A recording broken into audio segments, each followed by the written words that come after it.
Start rolling. December 2024 தமிழக முதலமைச்சர் ஒரு திட்டத்தை தொடங்கி வைக்கிறார். இந்த திட்டத்தை முன்னின்று செயல்படுத்தியவர் யார் என்று கேட்டீர்கள் என்றால் தமிழ்நாடு காங்கிரஸ் கமிட்டியின் தலைவராக இருக்கக்கூடிய திரு செல்வ பெருந்தகை. மாண்புமிகு முதலமைச்சரை தமிழ்நாடே பெருமை கொண்டு போற்றிக் கொண்டிருக்கிறது. இதுவரை தமிழ்நாடு கண்டிராத பல அதிசயங்களை மாண்புமிகு முதலமைச்சர் தமிழ்நாட்டு மக்களுக்கு கொடுத்திருக்கிறார். டிக்கி என்ற ஒரு தனியார் நிறுவனத்தை தேர்ந்தெடுக்கிறார்கள். Dalit Indian Chamber of Commerce and Industry தான் அந்த டிக்கி என்ற அந்த நிறுவனத்தோட விரிவாக்கம். அந்த பில்டிங்கை செல்வ பெருந்தகை ஆட்டை போட்டு வச்சு கட்ட பஞ்சாயத்து பண்ணுறதுக்காகவே யூஸ் பண்ணுற பில்டிங் தான் அந்த பில்டிங். சாக்கடையில் இறங்கி சாக்கடையை க்ளீன் பண்ணுற அந்த தொழிலாளிகிட்டேருந்து கொள்ளையடிக்கிறவன் எவ்வளவு கேவலமானவனாக இருப்பான். அதை இந்த ஆட்சி அனுமதிக்கிறது. குடியிருக்கிற வீட்டில் டைனிங் டேபிளையும் கிச்சன்லையும் மலத்தையும் சாக்கடையும் அள்ளி ஊற்றுற அளவுக்கு நான் என்னங்க தப்பு பண்ணிட்டேன்?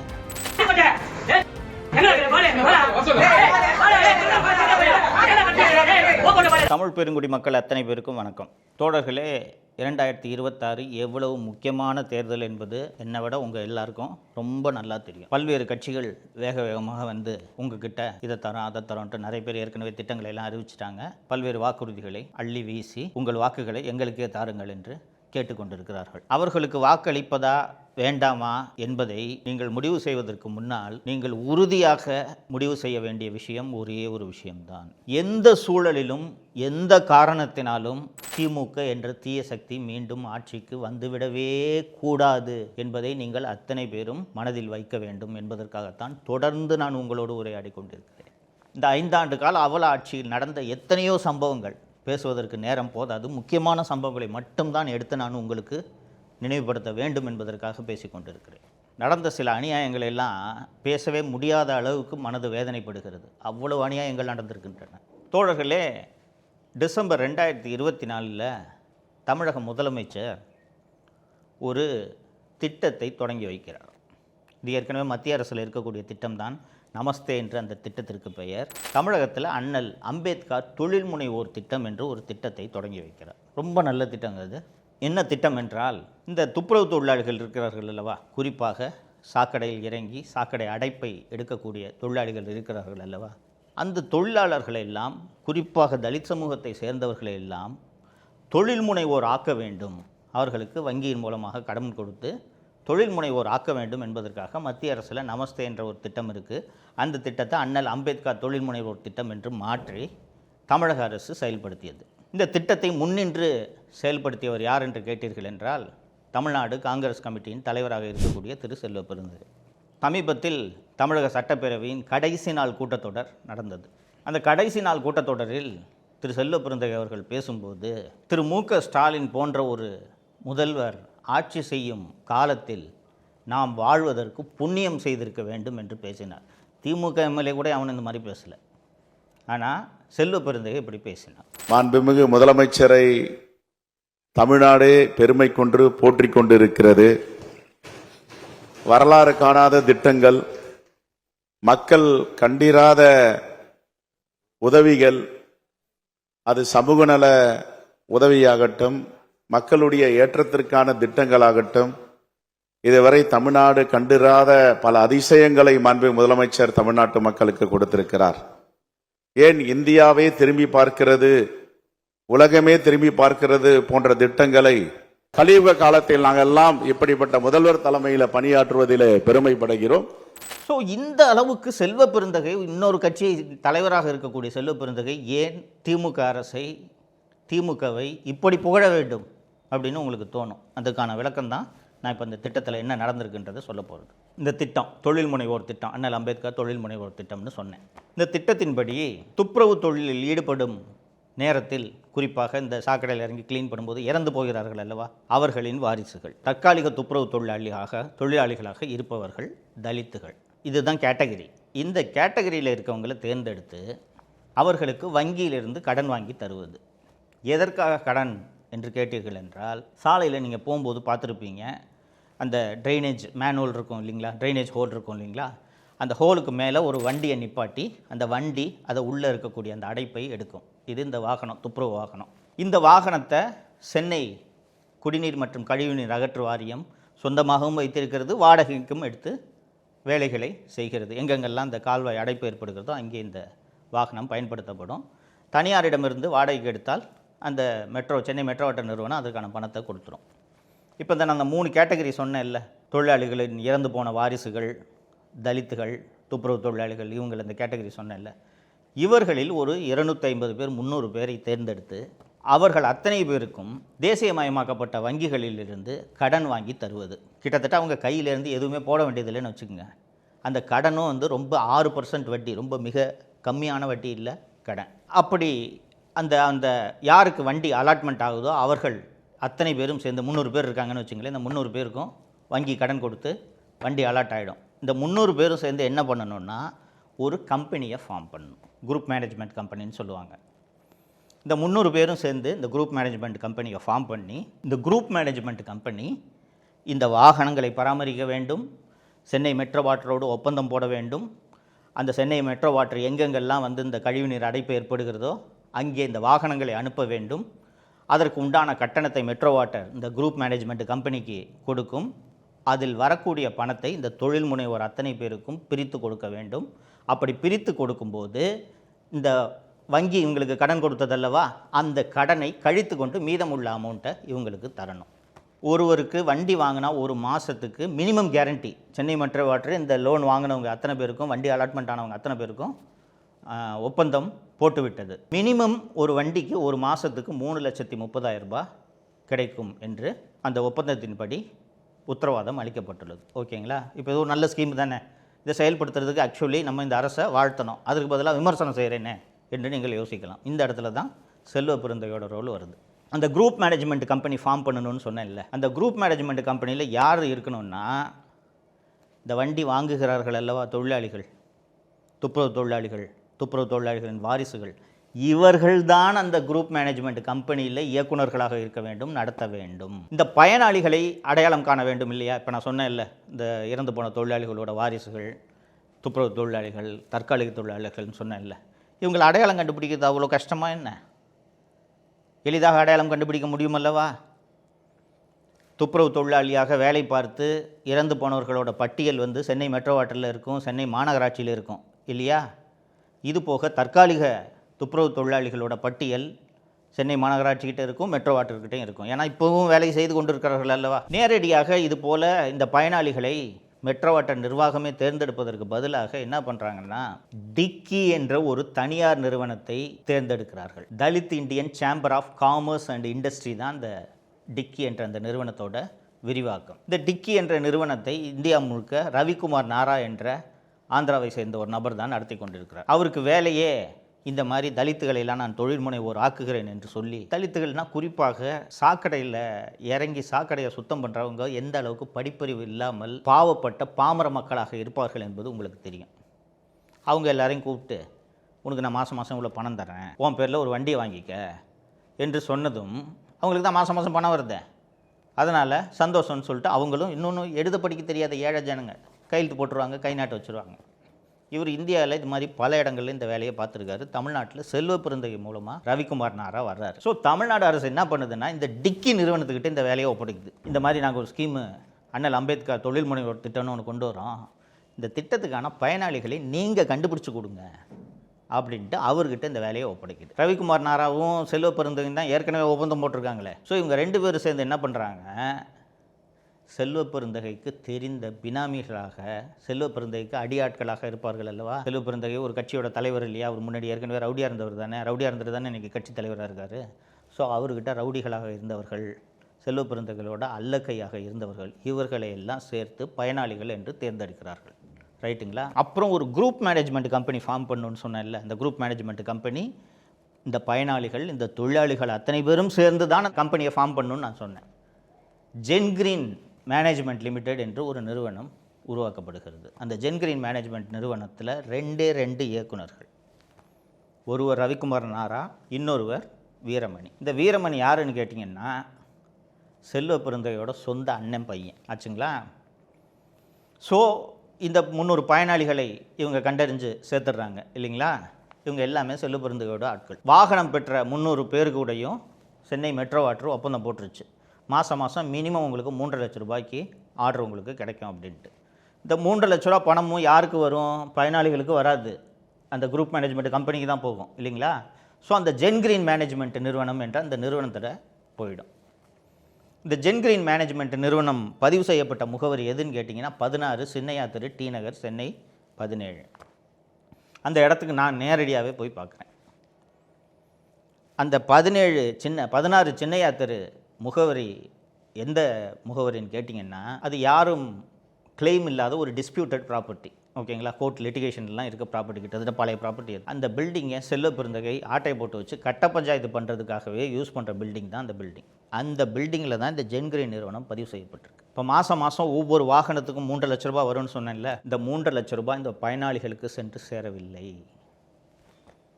3 லட்ச ரூபாயும் ஜென்கிரீன் நிறுவனத்துக்கு வரும்னு சொன்னேன்ல, அந்த ஜென்கிரீன் நிறுவனத்தில் ரவிக்குமார் நாராவும் செல்வ பெருந்தகையோட அண்ணன் பையன் வீரமணி தானே இயக்குநர்கள். அவங்க தானே இந்த பணத்தை எடுப்பாங்க. பணத்தை எடுத்துக்கிட்டு இந்த ஏழை தொழிலாளிகள் என்று சொன்னேன் அல்லவா, ஏழை தொழிலாளிகள் செல்வ பெருந்தகையின் பினாமிகள் என்று சொன்னேன் அல்லவா, இவங்களுக்கெல்லாம் மாதம் 10,000 ரூபாய் 20,000 ரூபாய் கொடுத்துட்டு ஒவ்வொரு வாகனத்துக்கும் மாதந்தோறும் வரும் பணத்தை செல்வ பெருந்தகையும் ரவிக்குமார் நாராவும் பங்கு போட்டுக் கொள்கிறார்கள். சார், நீங்கள் இந்த ரோடு போடுற கான்ட்ராக்டில் காசு அடிப்பாங்க, பாலம் கட்டுறதுல காசு அடிப்பாங்க, பெரிய பெரிய கட்டடம் கட்டுறதுல காசு அடிப்பாங்க, இதில் எல்லாம் இங்கே காசு அடிக்கிறது நடக்குது, கேள்விப்பட்டிருக்கோம். சாக்கடையில் இறங்கி சாக்கடையை க்ளீன் பண்ணுற அந்த தொழிலாளிகிட்டேருந்து கொள்ளையடிக்கிறவன் எவ்வளவு கேவலமானவனாக இருப்பான். அதை இந்த ஆட்சி அனுமதிக்கிறது. இதை செய்கிற ஒரு தலைவரை அகில இந்திய காங்கிரஸ் கட்சி தமிழ் மாநிலத்தின் தலைவராக வைத்திருக்கிறது. இப்படிப்பட்ட ஒரு ஊழல் நடைபெறுகிறது. இந்த ஊழல் டிசம்பர் 2024 அம்பேத்கர் நினைவு நாள் அன்று சிம்பாலிக்கா இந்த திட்டம் செயல்படுத்தப்படுகிறது. இந்த திட்டத்தில் நடைபெற்றிருக்கக்கூடிய இவ்வளோ பெரிய இந்த ஊழலை பற்றி உடனடியாக நான் சவுக்கு மீடியாவில் ஆவணங்களோடு அம்பலப்படுத்தின உடனே துப்புரவு தொழிலாளிகளை இழிவுபடுத்தி விட்டேன் என்று போலீஸில் ஒரு துப்புரவு தொழிலாளியை வச்சு கம்ப்ளைண்ட் கொடுக்க சொல்லி எஃப்ஐஆர் போடுறாங்க. எஃப்ஐஆர் போட்டு அதில் என்ன கைதும் பண்ணுறாங்க. ஓகேங்களா? ரைட்டு. அதற்கு பிறகு அதோடு நான் நின்று விடாமல் இந்த ஆவணங்கள் மற்றும் ஆதாரங்கள் எல்லாத்தையும் வச்சு இதில் சிபிஐ விசாரணை நடத்த வேண்டும் என்று சிபிஐக்கும் மத்திய புலனாய்வு அமைப்புகளுக்கும் மாநில லஞ்ச ஒழிப்புத்துறைக்கும் புகார் அனுப்புகிறேன். ஆச்சுங்களா? இது இப்படி இருக்கக்கூடிய சூழ்நிலையில் 24 மார்ச் 2025 நான் காலையில் வழக்கம் போல் அலுவலகத்துக்கு சவுக்கு மீடியா ஸ்டுடியோவுக்கு கிளம்புறேன். ஒரு 20-25 பேர் ஒரு பெரிய வேனில் வர்றாங்க. வந்த உடனே நான் ஏதோ சந்தேகமாக, அப்போது நான் அந்த வீட்டுக்கு அப்போ தான் குடி போயிருக்கேன்.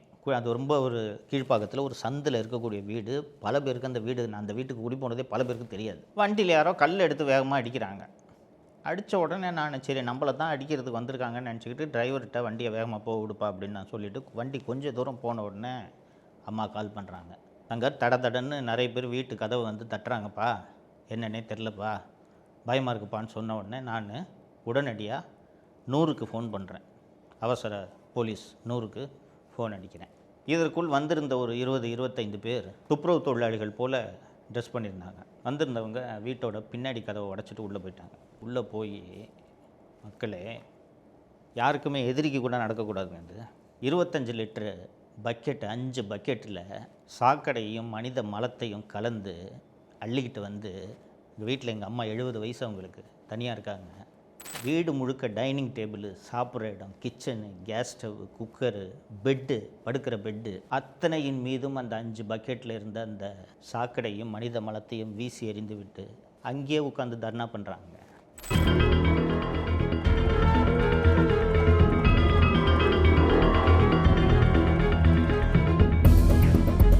நான் மீண்டும் மீண்டும் காவல்துறையை அழைக்கிறேன். எனக்கு தெரிந்த அதிகாரிகளிடம் ஃபோன் பண்ணி சொல்கிறேன், சார் இந்த மாதிரி சார் வீட்டில் அம்மா 70 வயசு தனியாக இருக்காங்க சார், இப்படி அட்டாக் நடக்குது சார் அப்படின்னு சொல்கிறேன். 45 நிமிடங்கள் கழித்து போலீஸ் ஜீப் வருது.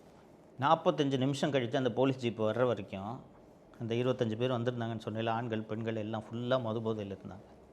அங்கேயே உட்காந்துருக்காங்க. அவங்களுக்கு அச்சமே இல்லை. அது மட்டும் இல்லாமல் இன்னொரு முக்கியமான விஷயம், செல்வ பெருந்தகை கூடவே இருக்கக்கூடிய ஒரு பெண்மணி, பிரியதர்ஷினின்னு நினைக்கிறேன், ஒரு லேடி, அந்த வீட்டுக்குள்ளே போய் சாக்கடையை ஊற்றி எங்கள் அம்மாவை அசிங்கமாக பேசுகிறத ஃபேஸ்புக்கில் லைவ் ரிலே பண்ணுறாங்க.